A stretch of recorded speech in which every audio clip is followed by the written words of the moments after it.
大家好，我是 Anthony， 欢迎来到我的频道。今天想和大家聊聊对于孩子被洗脑的焦虑感。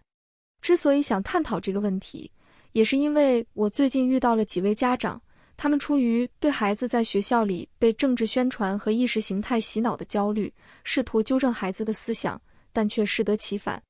那我觉得这个现象非常普遍，也很有代表性。它其实也可以抽象为这样一个问题，就是怎样看待亲密关系中的政治分歧，或者说应不应该把亲密关系也给政治化。所以最近我们也会经常讨论这个话题。在视频开始前再说一下，如果你有任何想找我探讨和咨询的话题，都可以联系我的邮箱预约。那么继续说回我们今天的主题。我所遇到的第一位家长是一个对官方历史、政治宣传和教育体系抱有深刻排斥和不信任的父亲。他的儿子在中国读小学，不过他和儿子的情感交流并不多。在更多情况下，他习惯以严肃的面孔指出孩子的问题。有一天，儿子放学回来，兴致勃勃地复述了一句毛泽东的名言，具体是什么我忘记了，大概就是表达一种自信的意思吧。父亲就感到紧张，然后用严厉的语气给儿子讲起了文革的一些黑暗历史。这样的交流还有很多次。父亲认为自己只是不希望儿子被洗脑，是在启蒙孩子、教育孩子的，但他发现儿子似乎并不认真听。有一天，儿子放学回来，突然开始批评他不够爱国，批评他平时说了很多立场不正确的话，这让他更加唤起一种对文革和红卫兵的可怕记忆。他感慨孩子的心智似乎被夺走了，变成了一个小粉红。政府的意识形态宣传真的是无孔不入，深入骨髓，因而更加感到恐惧和无力。另一位家长则是相当博学的，他的家里摆满了各种西方哲学和政治学的经典。他十分关注孩子的成长，特别在意孩子思想的独立性，经常强调言论自由和独立思考。当他听到儿子表达出稍微认同官方或主流观点的言论，比如一次儿子谈到国家经济取得进步，表达了对政府某些政策的认可，这位父亲立刻拉着孩子坐下来，开始了一场数小时的辩论。他引经据典，从洛克到康德，再到哈耶克，指出孩子观点中的逻辑漏洞和道德问题。说是辩论，其实更类似于一种单方面的输出。不过这位父亲认为这种交流是平等的，因为他也欢迎孩子提出自己的观点去辩论，他只是要求孩子为自己的观点负责。然而孩子却逐渐学会沉默，不再随便发表看法，变得越来越紧张、内向，甚至压抑真实的情绪。当父亲决定让孩子离开体制内学校，到一所创新学校读书时，孩子因为舍不得自己的朋友而犹豫了。他对父亲说，学校也并没有那么糟糕吧。但父亲坚定地告诉他，你需要远离那个有思想污染的地方。孩子最后无奈地接受了这个决定。以上两个案例其实是非常典型的，它所反映的问题也可以推广到一般的人际关系中。作为当事人的家长，其实主观上都是反对政治上的专制，倾向于自由、平等和独立的价值观的。但在实践上，他们的做法却造成了相反的局面，甚至激起了孩子的逆反心理。而这种逆反又加重了他们政治性的抑郁和恐慌，使得他们更加依赖政治话语的框架去理解人际关系。结果，他们生活在一种孤立和孤独之中，无法和自己身边的人产生真正的链接。虽然咱们这个频道经常从理论的视角批评中国的意识形态，我也非常认同在公共领域进行辩论和发声的重大意义。然而在私人领域，尤其是重要的朋友、孩子、伴侣等亲密关系中时，我不认为通过理论上的辩论来说服和改造别人的思想是好的做法。这并不是出于无奈的妥协，不是因为我觉得说服别人太困难了，而是我不认为人与人在政治观点上的对立是最根本的，是不可逾越的。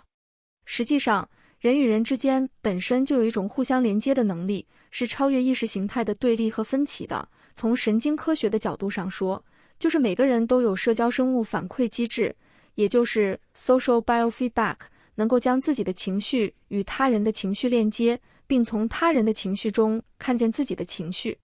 这种链接能力可以说是人格主体性和自由意志的生物学基础。为什么这么说呢？相信大家还记得，我们在2月16日的这期视频里，曾经提到了内隐关系知识。就是说，一个人与他人互动和相处的模式，往往不是被语言和理论所教育出来的，而是在人际关系中，通过非语言的情景、情感的互动来影响和塑造的。因此我们说，在理想的状态下，一个儿童表达自己的情绪，能够从父母那里获得积极的反馈和回应，于是儿童就能内隐地知道，第一，表达自己的感受可以带来积极的结果，于是他产生了一种对自己的喜爱和信任，也就是原始的自信。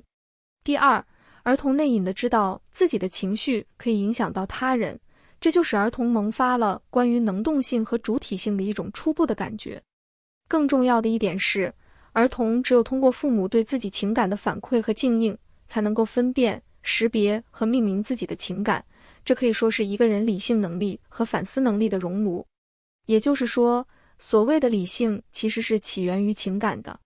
理性主义哲学传统坚持人的心智主体性是天生的，情感和理性是二分的。但正如 Damasio 在《笛卡尔的错误》一书中所指出的，从神经科学的角度看，情绪与理性是密不可分的。一个人的理性思维能力很强，我说的是那种真正的理性，而不是冷漠和回避情感的那种理性。这种真正的理性，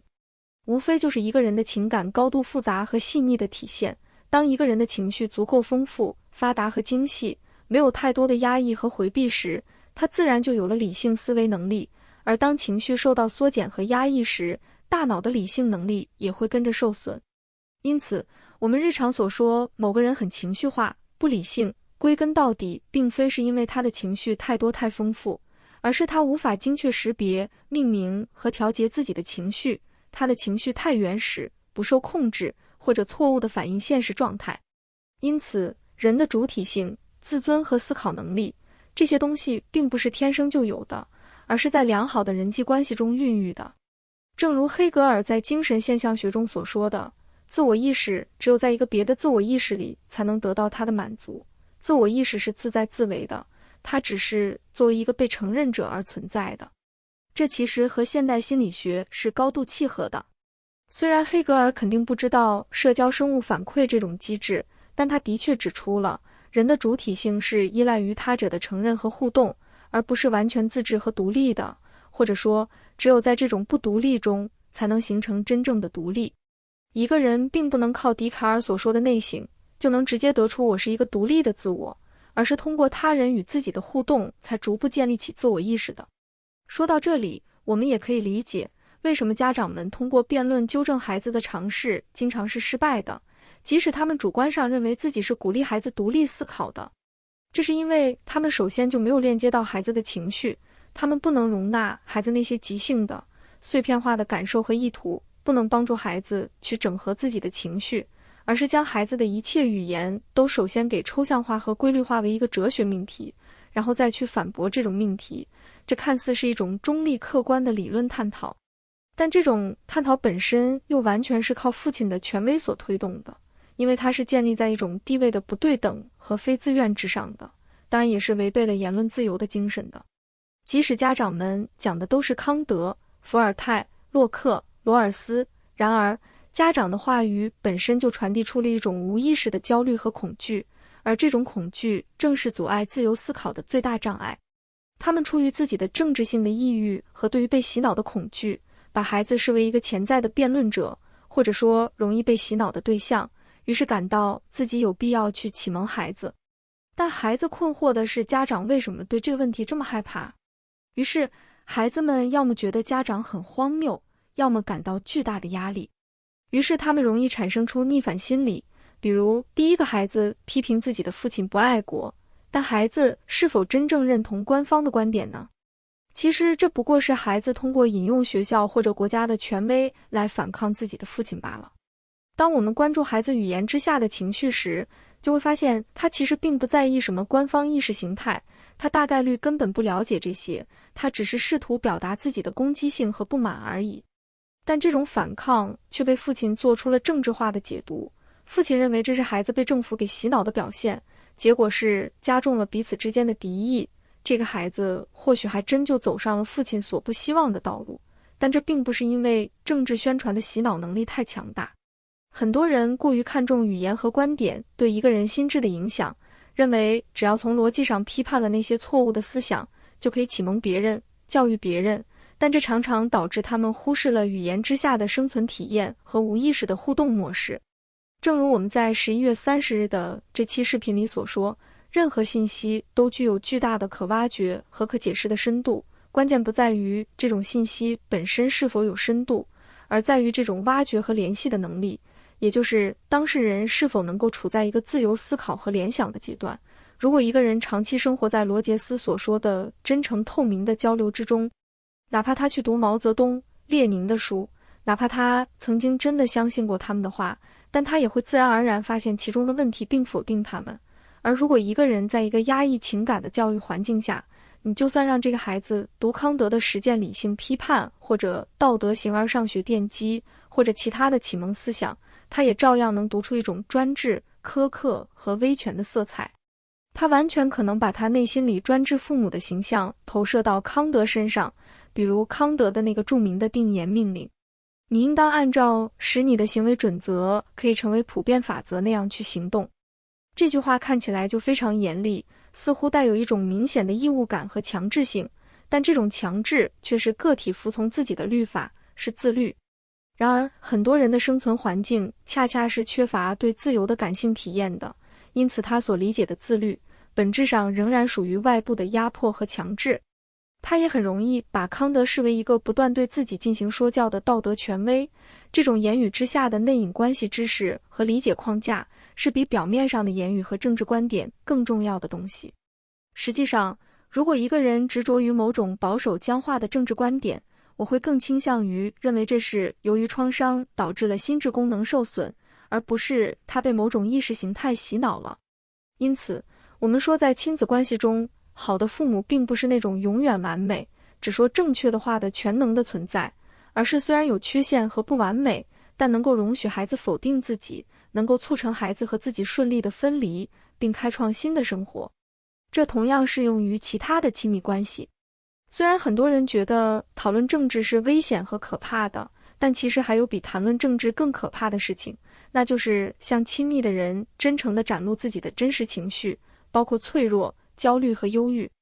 而当我们习惯于用政治来回避自己的真实情感时，也很容易把自己的心理状态做出政治化的解读。于是我们感到自己更加生活在一个政治化的世界之中，感到更加孤独和痛苦。今天这期视频就先聊到这里。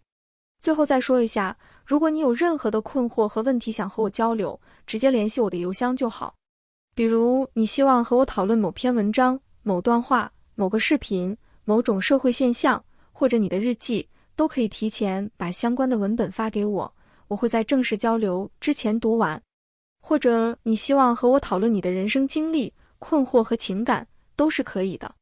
如果你对隐私性、安全性、付款和通讯方式有任何疑问，也请及时告诉我。如果你无法付费或无法加入会员，也请联系我，我会提供其他方式。详情请参考这张图片。我会把这期视频放在心理与教育这个列表内，同时也推荐大家去看我这个列表内的其他视频。感谢大家的收看，再见。